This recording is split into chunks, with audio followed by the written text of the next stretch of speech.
can't speak Maori. What do you say after kia ora? You can't speak any Maori to the people. You can't speak Maori. I can speak the real.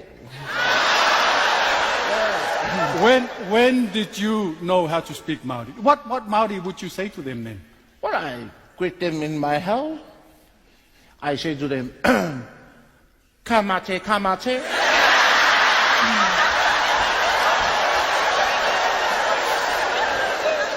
Yeah, it's kora, kora.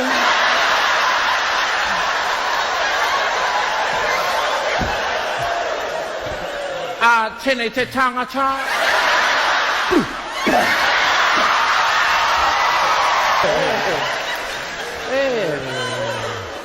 And then we just whakarongo from there.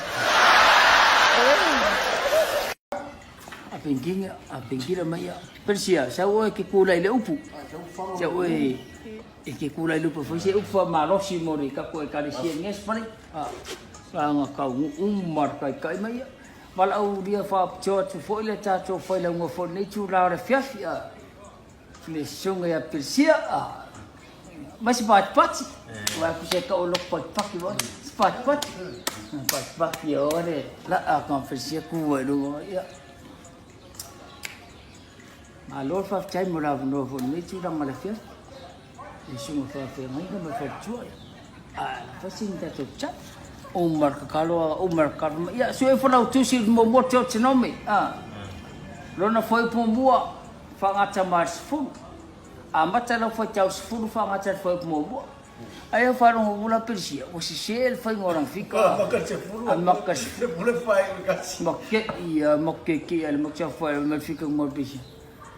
Ya, apa pe modal tu si amen. Amen. Aku minta tu foi tau sol muri mai.